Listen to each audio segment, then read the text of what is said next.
Hello students, this is Chandrasekhar Sen from Government Polytechnic College Ajmer.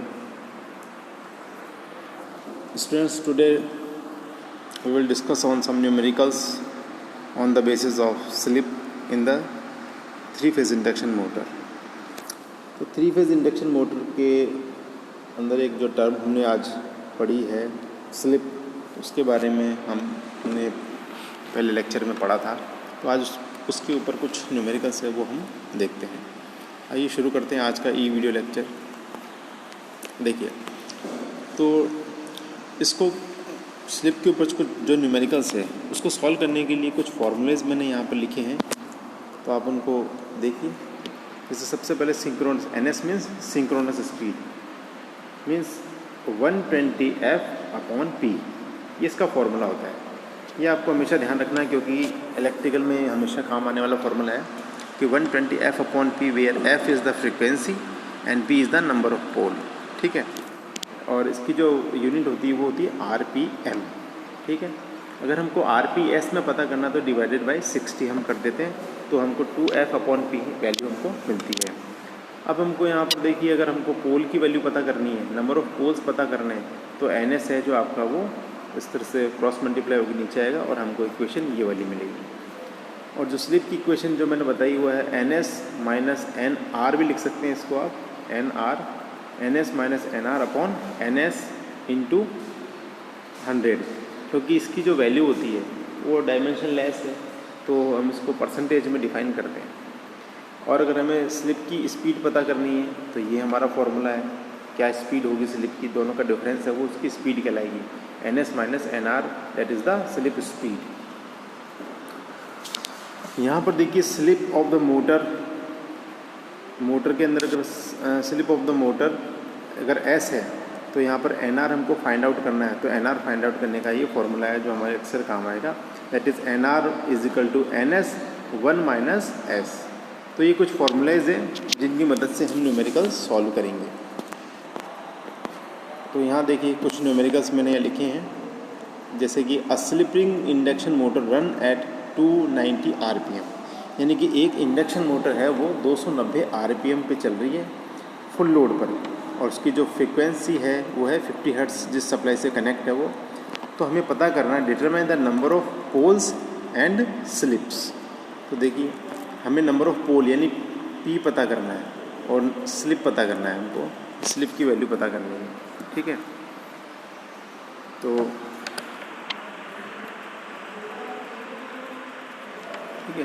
हमें slip की value पता करनी है। तो यहाँ देखिए NS has to be somewhere near at 300 RPM।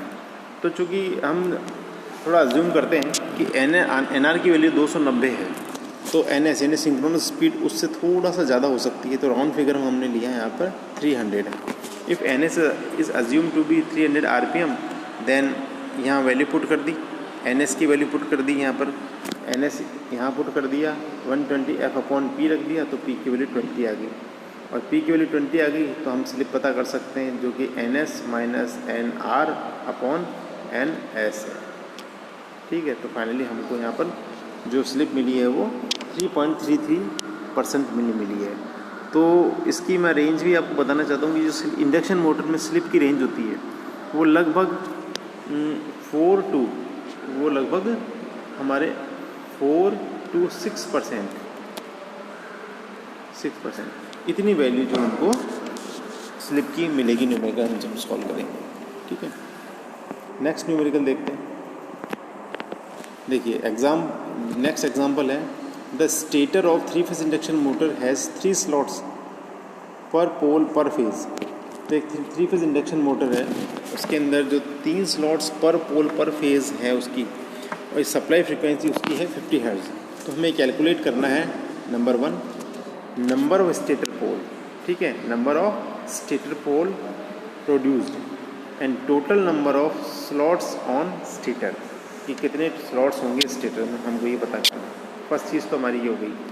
और सेकंड है speed of the rotating stator flux, यानी मैग्नेटिक फील्ड की जो स्पीड है हमको पता करनी है क्या होगी। तो देखिए यहाँ पर P is equal to 2N, यहाँ पर P is equal to 2n, 2 यहाँ पर जो दे रखा है वो फिगर है, और n का मतलब यहाँ पर है कि 3 स्लॉट्स है। कितने स्लॉट्स है? 3 स्लॉट्स है। तो 3 स्लॉट्स इंटू 2 कर दिया, तो हमारे पास जो नंबर ऑफ पोल आ गए वो कितने आ गए? 6 पोल आ गए। ठीक है, अब ये देखिए total number of slots, total number of slots कितने होंगे? 3 स्लॉट्स यहाँ दिखा रखे हैं, 3 स्लॉट्स पर पोल पर फेज। तो हम यहाँ वैल्यू पुट करते हैं, है ना, इंटू 6 पोल्स। तो 6 पोल्स इंटू 3, तो यहाँ देखिए 3 इंटू 6 इंटू 3 फेज, ये हो गया 3 स्लॉट्स, 6 पोल हो गए और 3 फेज हो गए। सबको मल्टीप्लाई करेंगे तो हमको यहाँ 54 मिलेगा। तो इसका आंसर है 54। देन लास्ट में हमको speed of rotating magnetic flux की पता करनी है। तो इसके लिए फॉर्मूला NS = 120F/P है। तो यहाँ हमने F की वैल्यू कर दी, पुट कर दी यहाँ पर 50, और P की वैल्यू 6 पुट कर दी। तो फाइनली वी गेट 1000 RPM। तो एक चीज़ नोट करना आप, यहाँ पर जो इसकी स्पीड आई है वो कितनी आई है? 1000 RPM। तो अगर हम रोटर की स्पीड पता करना चाहें तो रोटर की स्पीड अज्यूम कर सकते हो आप 960, 950 इस रेंज में इसकी जो वैल्यू आएगी। तो इस तरह से हम ये न्यूमेरिकल्स सॉल्व कर सकते हैं। बड़े इजी न्यूमेरिकल्स हैं, आप इनको इजीली सॉल्व कर सकते हैं। यहाँ देखिए नेक्स्ट न्यूमेरिकल है कि अ 4 पोल 3 फेज इंडक्शन मोटर, एक 4 पोल की 3 फेज इंडक्शन मोटर है, ऑपरेट फ्रॉम द सप्लाई, एक सप्लाई से ऑपरेट हो रही है 3 फेज सप्लाई से, जिसकी फ्रीक्वेंसी 50 हर्ट्ज़ है। ठीक है, तो कैलकुलेट करना है हमको speed at which the RMF of stator, मतलब हमको रोटेटिंग मैग्नेटिक फील्ड की स्पीड पता करनी है। पहली चीज़ तो ये होगी, यानी NS हमको पता करना है हमको। The speed of the rotor, the slip, तो स्लिप हमको दे रखी है और हमको NR पता करना है। ठीक है, the frequency of the rotor current when the slip is frequency of the rotor current, तो रोटर करंट की जो फ्रीक्वेंसी हमको पता करनी है। ठीक है, और frequency of the rotor current eight stand still, तो जब स्टैंड स्टिल है उस समय क्या फ्रीक्वेंसी होगी रोटर करंट की, और स्लिप इतनी है तब क्या फ्रीक्वेंसी होगी रोटर करंट की। बड़ा इंपॉर्टेंट क्वेश्चन है, तो इसलिए इसको आप ध्यान से एक बार पढ़ के और आप सॉल्व करते हैं। ठीक है, अब हमको इसको सॉल्व करते हैं। तो देखिए आप कि stator field revolves at synchronous speed. सबसे पहले हमें RMF पता करना है, यानी रोटेटिंग मैग्नेटिक फील्ड की स्पीड पता करनी है। तो उसके लिए फॉर्मूला हमको यहाँ दे रखा है कि NS = 120F, where F is the frequency, supply frequency that is 50 hertz, and P the number of pole P given is equal to 4, and putting the value of F and P, then we get 120 × 50/4। तो उसको हम solve करेंगे तो हमको मिलेगा 1500 RPM। तो ये उस जो फील्ड है रोटेटिंग मैग्नेटिक फील्ड है उसकी स्पीड हमको यहाँ पर मिल जाएगी।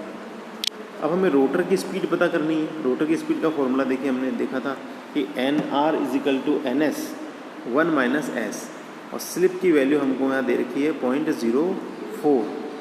ठीक है, तो देखिए आप यहाँ वैल्यू पुट कर दी है मैंने 1500, 1 - 0.04, तो हमें स्पीड यहाँ पर मिलेगी रोटर की, वो मिलेगी 1440 RPM। ठीक है, तो ये हमें यहाँ पर जो रोटर की स्पीड है वो मिलती है। तो frequency of the rotor current, अब रोटर करंट की फ्रीक्वेंसी पता करनी है। तो इसका फॉर्मूला देखिए ये होता है कि F' का मतलब है रोटर करंट की फ्रीक्वेंसी। ठीक है, स्टेटर की फ्रीक्वेंसी 50 हर्ट्ज होती है, लेकिन रोटर की फ्रीक्वेंसी जो 50 हर्ट्ज होती है मल्टीपल बाय द स्लिप। तो जो स्लिप होता है, तो यहाँ पर स्लिप हमको दे रखी थी 0.03, कि इस स्लिप पर कितना जो फ्रीक्वेंसी होगी वो हमको फाइंड आउट करनी है। तो हमने यहाँ वैल्यू पुट करी 0.03 × 50, सॉल्व किया तो 1.5 RPS, और उसको RPM में कन्वर्ट करेंगे तो हमें 90 से मल्टीप्लाई करना पड़ेगा। ठीक है, तो यहाँ पर आप देखिए न्यूमेरिकल में इसमें थोड़ा सा मुझे ऐसा लग रहा है कि कुछ रॉन्ग है, ये इस तरह से नहीं होगा। ठीक है, 1.5 फ्रीक्वेंसी हर्ट्ज में होगी यहाँ पर HZ। ठीक है, यहाँ पर फ्रीक्वेंसी 1.5 हर्ट्ज मिलेगी। तो इस तरह से हम थोड़ा यहाँ ध्यान दे सकते हैं कि जो रोटर की फ्रीक्वेंसी है वो लगभग 1.5 हर्ट्ज़, 2 हर्ट्ज़, 3 हर्ट्ज़ इसी रेंज में आती है। तो हम न्यूमेरिकल करते हैं तो इस बात को ध्यान में रख सकते हैं कि हमारा आंसर सही है या नहीं है। ठीक है। फोर्थ है सिंस एट स्टैंड स्टिल का मतलब है when slip is equal to 1। जब स्लिप की वैल्यू 1 है, यानी स्लिप की वैल्यू 1 कब होती है? जब हमारा रोटर रुका हुआ है, रोटर हमारा स्थिर अवस्था में है। तो यहाँ पर भी इसी फॉर्मूले में अगर मैं वापस से एस इज इक्वल टू 1 रख दूँ तो और frequency F is equal to 50 रख दूँ तो हमको रोटर की फ्रीक्वेंसी भी कितनी मिलेगी? 50 हर्ट्ज़। ठीक है। तो इस तरह से हमें हर एक रेंज पता चल गई है, ताकि न्यूमेरिकल अगर कोई भी हो तो हम उस रेंज का एज्यूम करके आंसर सही ला सकते हैं। जैसे कि एन एस की स्पीड हम पता कर सकते हैं 120 एफ अपॉन पी से। ठीक है। हमको ये स्पीड पता चल गई तो हम एन आर पता कर सकते हैं, जो कि नियर अबाउट एन एस होना चाहिए, बिलो होना चाहिए उससे। हमको ये पता पड़ गया तो स्लिप की जो रेंज है वो मैंने बताई कि 4 to 6% उसकी रेंज होती है। और जो रोटर की फ्रीक्वेंसी है एफ डैश वो हमारी 1.5 से लेके 3 हर्ट्ज़ इस रेंज की होती है। ठीक है। इस तरह से कुछ रेंज हम अज्यूम करके न्यूमेरिकल्स को सॉल्व कर सकते हैं। ठीक है ना। तो ये कुछ न्यूमेरिकल्स मैंने आपको यहाँ पर बताए हैं। अब जैसे एक न्यूमेरिकल और हम देखते हैं यहाँ पर कि a 3 phase induction motor is wound of 4 pole and it is supply from 650 hertz. तो ये जो कॉमन दे रखा है कि 3 फेज़ इंडक्शन मोटर है, 4 पोल की है और 50 हर्ट्ज़ है। तो हमें सबसे पहले उसकी सिंक्रोनस स्पीड पता करनी है, जिसको हम इस फॉर्मूले से पता कर सकते हैं। तो वो इस फॉर्मूला है हमारा N S is equal to 120 F upon P. 120 की वैल्यू 120, एफ की वैल्यू 50, पी की वैल्यू 4 रख दिया। तो हमें यहाँ पर जो स्पीड मिली है वो मिली है 1500 आरपीएम, जो कि रोटेटिंग मैग्नेटिक फील्ड की स्पीड है, यानी स्टेटर फील्ड है उसकी स्पीड हमको यहाँ पर मिली है। सेकेंड है इसका जो पार्ट, रोटर की स्पीड पता करनी है व्हेन स्लिप इज 0.04 मीन्स 4% है। तो रोटर की स्पीड पता करने का फॉर्मूला हमने यहाँ देखा था, N S equals to N S 1 minus S. तो यहाँ मैंने वैल्यू पुट कर दी एन एस की 1 माइनस 0.04 की। तो हमें यहाँ पर सॉल्व करने पर जो वैल्यू मिलेगी वो मिलेगी 1440 आरपीएम, यानी 1440 आरपीएम मिलेगी। इस बार फिर देखिए आप, ये एन एस है और ये एन आर है, इससे थोड़ा ही कम है ये। ठीक है, थोड़ा डिफरेंस इसके अंदर कम होता है। तो अब जो नेक्स्ट क्वेश्चन दे रखा वो दे रखा कि रोटर की फ्रीक्वेंसी पता करनी when rotor runs at 1600 RPM. कि रोटर की फ्रीक्वेंसी पता करनी जब रोटर 600 आरपीएम चल रहा है। तो इसका मतलब ये एन आर हो गया हमारा। ठीक है। तो फॉर्मूला जो हमारा ये था, इस फॉर्मूले को अगर हम सॉल्व करेंगे तो हमको इस तरह से फॉर्मूला मिलेगा। ये यहाँ मैंने इसकी वैल्यू पुट कर दी। इस समय एन आर की वैल्यू दे रखी 600। ठीक है। तो मैंने यहाँ पर 600 वैल्यू पुट कर दी डिवाइड बाई 1500। तो इसको सॉल्व करने पर हमको जो स्लिप मिलेगी वो 0.6 मिलेगी। ठीक है। 0.6 जो 0.06 मिलेगी, इसको आप सॉल्व करना, शायद मेरे ख्याल से कुछ रॉन्ग है इसके अंदर। तो 0.06 यहाँ पर वैल्यू हमको मिलेगी। तो इस तरह से हम ये देखिए मेरे ख्याल से इसको सॉल्व करेंगे तो 0.06 मिलेगी, क्योंकि 6% से ज़्यादा नहीं हो सकती। यहाँ पर 60% है इसका मतलब। ठीक है। ये रॉन्ग है इसमें। रोटर करंट फ्रीक्वेंसी, अब रोटर करंट की हमको फ्रीक्वेंसी पता करनी है। तो F dash is equal to S F होता है। ठीक है। एस की वैल्यू यहाँ पर फिर हमको ये रखनी है 0.06 और 50 से मल्टीप्लाई करेंगे तो हमारे पास जो फाइनली आंसर आएगा वो आएगा 3 हर्ट्ज़, जो कि मैंने आपको पहले बताया था कि इसी रेंज का ये होता है। ठीक है। तो इस तरह से हमने यहाँ काफ़ी न्यूमेरिकल्स किए। इन न्यूमेरिकल्स को आप अपने खुद के तरीके से आप सॉल्व करें। न्यूमेरिकल सॉल्व करने से आपको कुछ कॉन्फिडेंस भी आएगा और जो थ्योरी है वो भी क्लियर होगी। तो मैं समझता हूँ आज का लेक्चर आपको समझ में आया होगा। आज के न्यूमेरिकल्स जो हैं वो अच्छे लगे होंगे। आप उनको बुक्स में और देखें और अपने हाथों से करें। तो मैं आज का लेक्चर यहीं समाप्त करता हूँ। तब तक के लिए थैंक यू सो मच।